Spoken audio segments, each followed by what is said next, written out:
Hello students.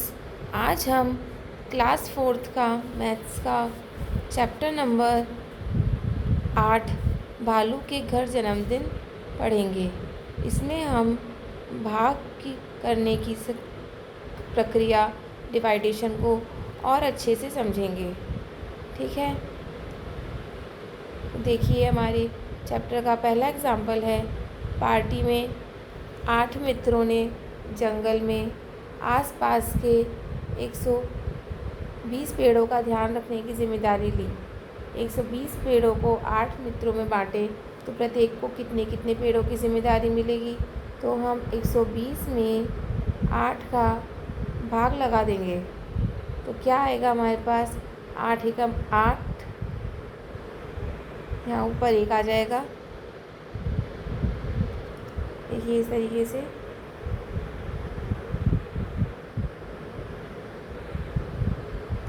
12 में से 8 गए, हमारे पास 4 बचे।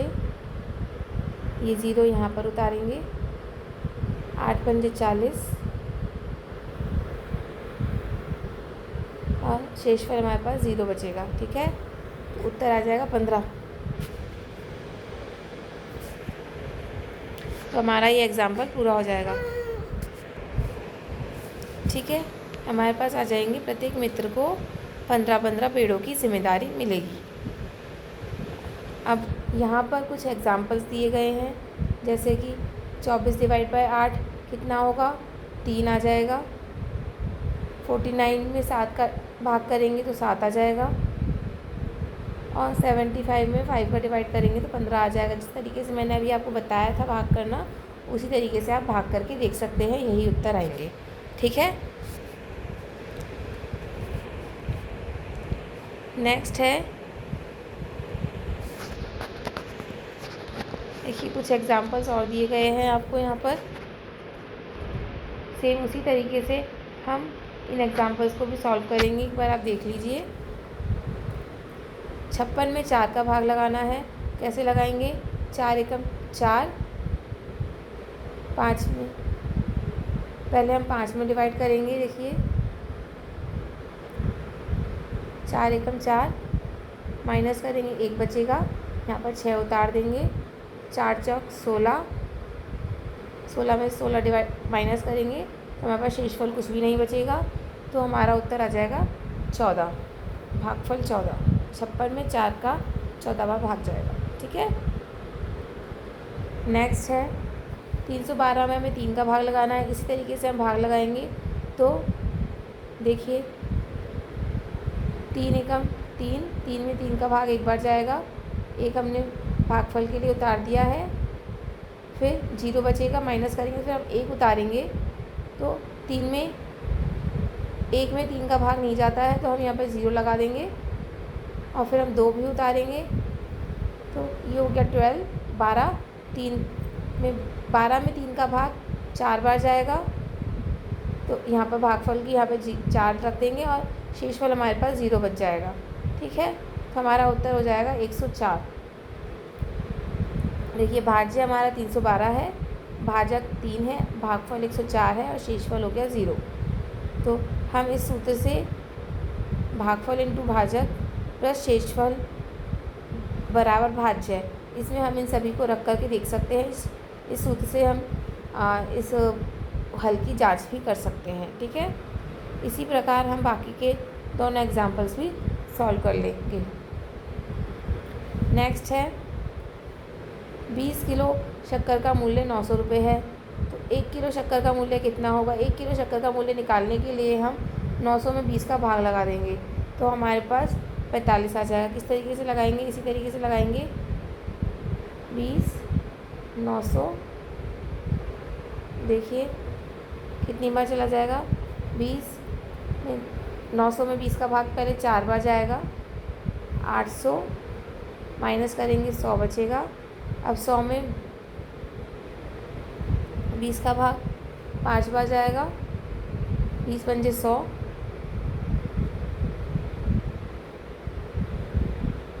कितना बचा, कुछ भी नहीं। ठीक है, आंसर आ जाएगा हमारे पास 45।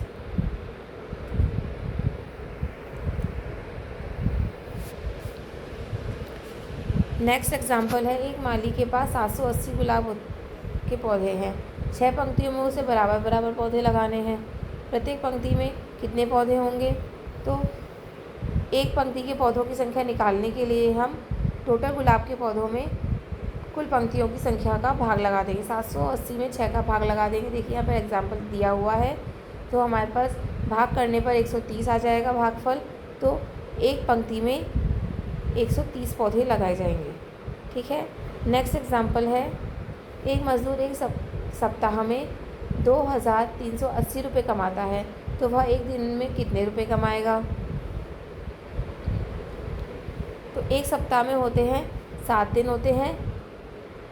एक दिन का मूल्य निकालने के लिए हम टोटल मूल्य को 7 से भाग कर देंगे। देखिए यहाँ पर करके बताया गया है। तो भागफल हमारे पास 340 आ जाएगा। जो भागफल होगा वो हमारे एक दिन का मूल्य होगा। एक दिन में मज़दूर इतने रुपए 340 रुपये कमाएगा। ठीक है। नेक्स्ट एग्जाम्पल देखेंगे आप। देखिए नेक्स्ट एग्जाम्पल है, दो संख्याओं का गुणनफल यदि 176 है तो और 8 अगर एक संख्या है तो दूसरी संख्या में याद करनी है।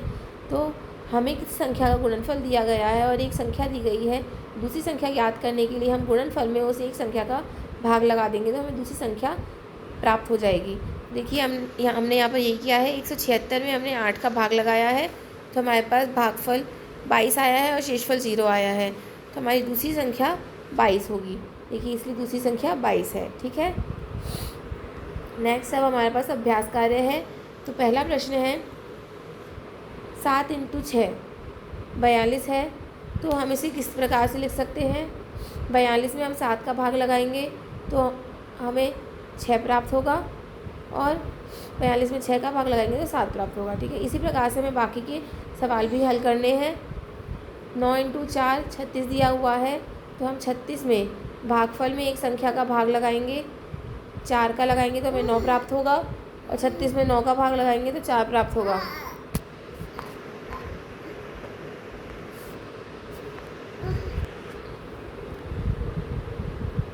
तीसरा सवाल है, 6 × 8 48 दिया हुआ है। तो 48 में हम 8 का भाग लगाएंगे तो हमें 6 प्राप्त हो जाएगा और 48 में 6 का लगाएंगे तो 8 प्राप्त हो जाएगा। दूसरी संख्या प्राप्त हो जाएगी। अगला है 10 × 4 बराबर 40। 40 में हम 4 का भाग लगाएंगे तो 10 प्राप्त हो जाएगा और 40 में 10 का भाग लगाएंगे तो 4 प्राप्त हो जाएगा। 72 / 8 बराबर 9 दिया हुआ है। तो हम 9 को 8 से गुणा करेंगे तो हमें 72 प्राप्त होगा। देखिए ये दूसरी तरीके से दिया हुआ है और 8 को हम 9 से गुणा करें, 9 को 8 से गुणा करें, हमें 72 ही प्राप्त होगा। ठीक है। अब नेक्स्ट है 35 / 7 बराबर 5। 35 में 7 का भाग लगेगा तो हमें 5 प्राप्त होगा। तो हमें यहाँ पर क्या है, भाग की संख्या को हमें गुना की संख्या में लिखना है। ठीक है।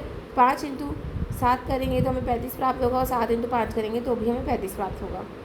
ठीक है। 56 / 7 बराबर 8 बराबर 7। तो 56 में हम 8 का भाग लगाएंगे तो 7 प्राप्त होगा। तो 8 को हम 7 से गुणा करें या 7 को हम 8 से गुणा करें, हमें 56 ही प्राप्त होगा। नेक्स्ट है 150 में 10 का भाग लगाएंगे तो 15 आता है। तो 15 को हम 10 से गुणा करें, 10 × 15 लिखें, हमें 150 प्राप्त होगा। हमें बस यही संख्याओं को चेंज करके लिखना है इस सवाल में।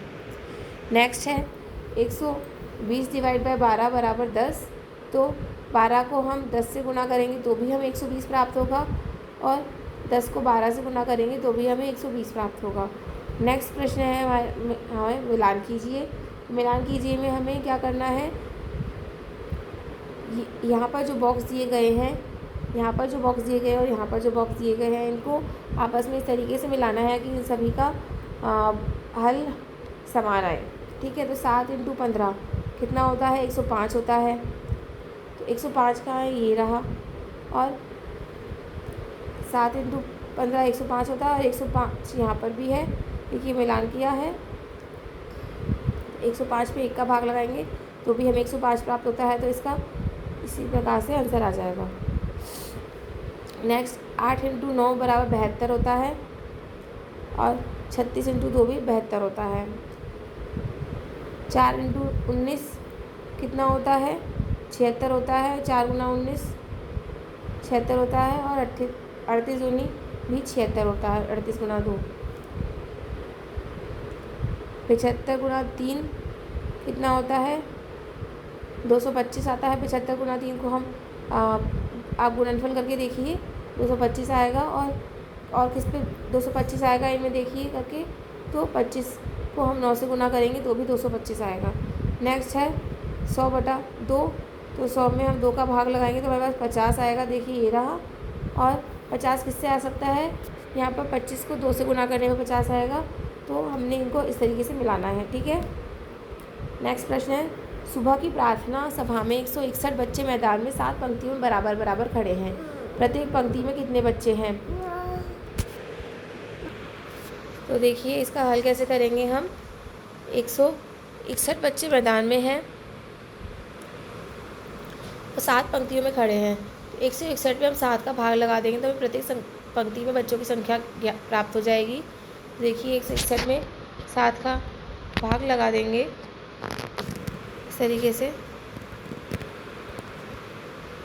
देखिए हम लिखेंगे किस तरीके से। प्रार्थना सभा में कुल बच्चे हैं 161, 7 पंक्तियों में बराबर बराबर खड़ा किया गया है, तो प्रत्येक पंक्ति में बच्चों की संख्या ज्ञात करने के लिए हम कुल बच्चों की संख्या को पंक्तियों की संख्या से विभाजित करेंगे। तो 161 भाग 7 लिखेंगे, बराबर हमारे पास 23 आएगा। हम 161 में 7 का भाग लगाएंगे तो हमारे पास 23 आएगा। प्रत्येक पंक्ति में 23 बच्चे खड़े हैं। ठीक है। नेक्स्ट प्रश्न है, मेरे पास 72 सेब हैं जिन्हें 3 टोकरियों में बराबर बराबर रखना है। प्रत्येक टोकरी में कितने सेब होंगे? तो 72 को हम 3 से भाग कर देंगे तो हमारे पास प्रत्येक टोकरी में सेबों की संख्या आ जाएगी। तो हम किस प्रकार से लिखेंगे, कुल सेब हैं 72, उन्हें 3 टोकरियों में बराबर बराबर रखना है। प्रत्येक टोकरी में सेब की संख्या ज्ञात करने के लिए हम सेब की संख्या को टोकरियों की संख्या से विभाजित करेंगे। तो 72 को हमने 3 से भाग किया तो हमारे पास 24 आएगा। और तो हम क्या लिखेंगे आंसर में, उत्तर होगा प्रत्येक टोकरी में 24 सेब होंगे। अगला प्रश्न है, संख्या 25 को किससे गुणा करें कि गुणनफल 625 हो जाए। तो हमें गुणनफल दिया हुआ है और एक संख्या दी हुई है, तो हमने दूसरी संख्या ज्ञात करनी है। दूसरी संख्या ज्ञात करने के लिए हम 625 को 25 से भाग कर देंगे। देखिए हम इसके लिखेंगे कैसे।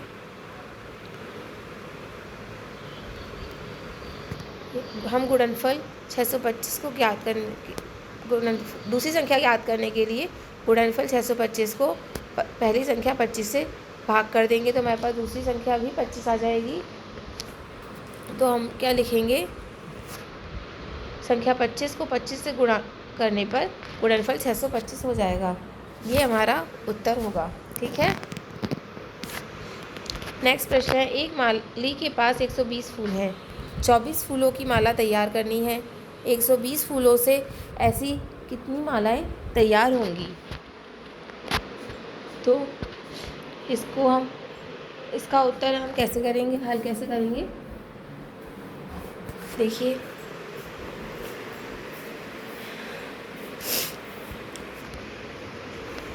टोटल फूल 120 हैं, मालाओं की संख्या एक फूल में 24 माला, एक माला में 24 फूल लगाने हैं, तो हमें टोटल मालाओं की संख्या निकालनी है। तो हम 120 में 24 का भाग लगा देंगे। ठीक है। तो देखिए हम किस प्रकार से लिखेंगे, एक माली के पास 120 फूल हैं, उस एक माला बनाने के लिए 24 फूलों की आवश्यकता होती है।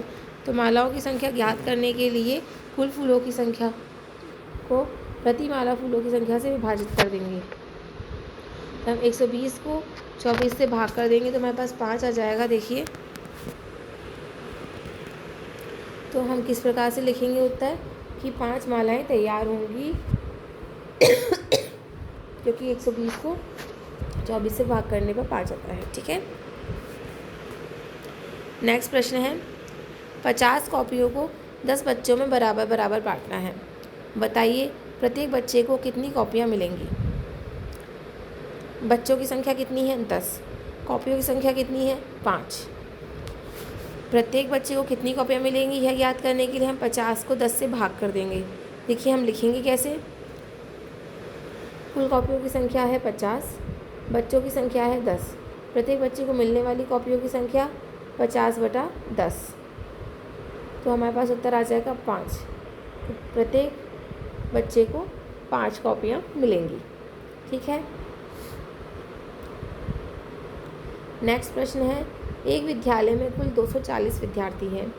अगर विद्यार्थियों को 4 बराबर बराबर समूहों में बांटा जाए तो बताइए प्रत्येक समूह में कितने विद्यार्थी होंगे। तो 240 विद्यार्थी कुल विद्यार्थी हैं और 4 हमें समूह बनाने हैं। तो हमें एक समूह में विद्यार्थियों की संख्या ज्ञात करने के लिए 240 को 4 से भाग कर देंगे। तो हम इसे इस प्रकार से लिखेंगे, जब हमें आंसर लिखना होता है हम ऐसे लिखेंगे। पूरी विधि इस प्रकार है, कुल विद्यार्थी 240 हैं, समूह की संख्या 4 है, प्रत्येक समूह में विद्यार्थियों की संख्या कुल विद्यार्थी बटा समूह की संख्या बराबर 240/4। तो कितना हो जाएगा, 60 आ जाएगा। प्रत्येक समूह में 60 विद्यार्थी होंगे। ठीक है। नेक्स्ट प्रश्न है, रोहन के पास कुल 560 कंचे हैं। यदि रोहन उन कंचों को अपने 10 दोस्तों में बराबर बराबर बांटता है तो बताइए प्रत्येक को कितने कंचे मिले। तो टोटल कंचों की संख्या है 560 और 10 उसके दोस्त हैं, दोस्तों की संख्या है 10। तो हम इसका उत्तर इस प्रकार से लिखेंगे, कुल कंचे हैं 560, दोस्तों की संख्या है 10, प्रत्येक दोस्तों को मिलने वाले कंचों की संख्या कुल कंचे बटा दोस्तों की संख्या 560/10 बराबर कितना आ जाएगा, 56। ठीक है। तो प्रत्येक को 56 कंचे मिलेंगे। ठीक है। नेक्स्ट प्रश्न है, 5 टोकरियों में 250 केले हैं तो बताइए एक टोकरी में कितने केले हैं। तो टोटल केलों की संख्या है, हम किस प्रकार से लिखेंगे, देखिए कुल केले हैं 250, टोकरियों की संख्या है 5।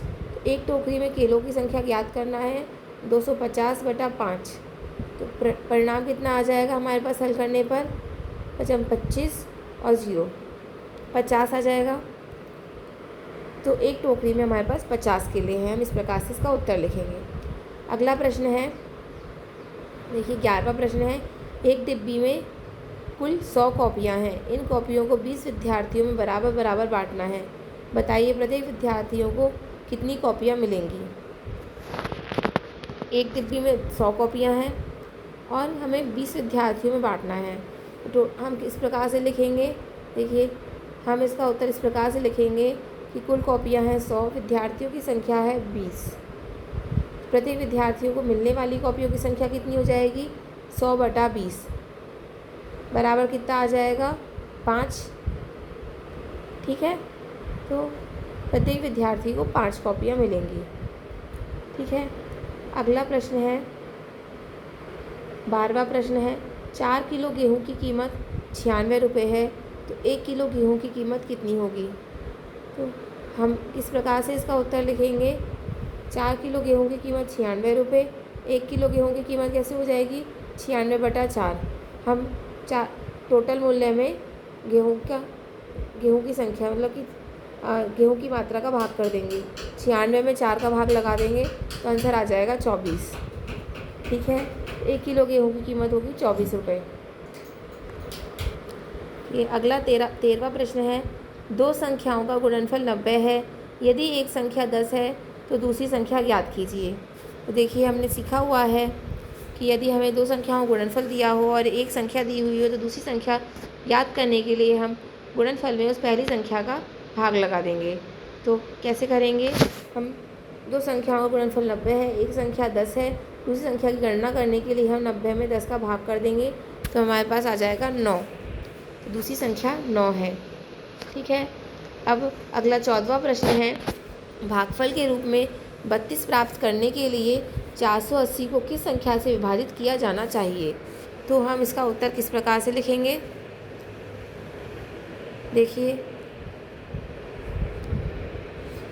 भाज्य और भागफल निर्धारित करना है हमें। तो भाज्य हमारा 480 है और भागफल 32 है।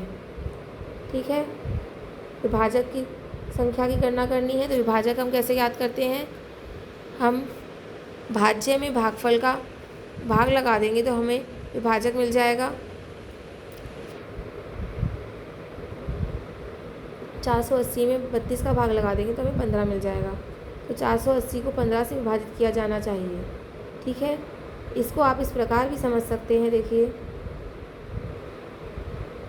भागफल के रूप में 32 प्राप्त करने के लिए 480 को किस संख्या से विभाजित किया जाए। तो हमने देखा था, हमें भागफल दिया हुआ है और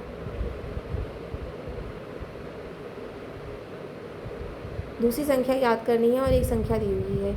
तो हम भागफल, जो हमें ये संख्या दी हुई है, ये हमारा हो जाएगा भाज्य, और भाज्य 480 हमारा भाज्य हो जाता है।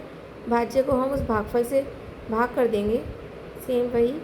तो हमें मतलब भागफल का हम भाग लगा देंगे, जो हमें एक संख्या है तो हमें दूसरी संख्या प्राप्त हो जाएगी। तो हमारी दूसरी संख्या 15 से विभाजित किया जाना चाहिए कि 32 आ जाएगा। ठीक है, आप करके देख सकते हैं। 480 को आप 15 से भाग करेंगे तो 32 आ जाएगा। ठीक है, अगला प्रश्न है, अंशु रक्षाबंधन के त्यौहार पर अपने भाई बहनों के लिए मिठाई के डिब्बे लेने गई। हलवाई के पास 60 लड्डुओं की एक थाली तैयार थी। अंशु ने कहा कि उसे 5 डिब्बों में बराबर बराबर पैक कर दो। तो हलवाई ने हर डब्बे में कितने लड्डू पैक किए होंगे। देखिए, 60 लड्डू थे, 5 डिब्बों में पैक करना, तो 60 में उसने 5 का भाग लगाएंगे तो हमें 12 आ जाएगा। तो उसने हर डब्बे में 12 लड्डू पैक कर दिए। एक लड्डू के डिब्बे की कीमत 75 रुपये है। अंशु ने हलवाई को 5 डिब्बों के लिए उसने कितने रुपए देगी।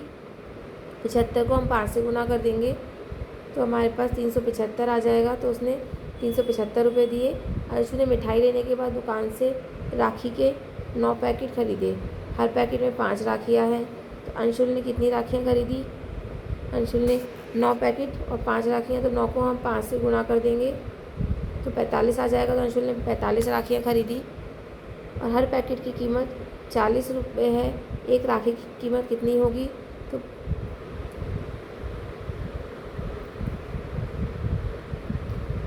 40 को हम 5 से डिवाइड कर देंगे, क्योंकि एक पैकेट की कीमत दी हुई है हमें यहाँ पर 40 रुपये और एक पैकेट में 5 राखियाँ हैं। तो एक राखी की कीमत निकालनी है, तो 40 को हम 5 से भाग कर देंगे तो हमारे पास आ जाएगा 8। एक राखी की कीमत 8 रुपये होगी। ठीक है, इसी के साथ हमारा यह वाला चैप्टर समाप्त होता है। आपने इसमें क्या सीखा, भाग कैसे करते हैं, दैनिक दिनचर्या में हम भाग का, डिवाइड का इस्तेमाल कैसे करेंगे, भाग कैसे करते हैं, आपने ये सीखा है इसमें। तो होपफुली आप सभी को ये चैप्टर समझ में आया होगा। आप अपने सभी सहपाठियों को हमारे चैनल के बारे में बताइए, और आपको कोई भी समस्या हो किसी भी सवाल में तो आप कमेंट बॉक्स में लिख करके पूछ सकते हैं। हम जवाब देने की पूरी कोशिश करेंगे। Thank you, bye.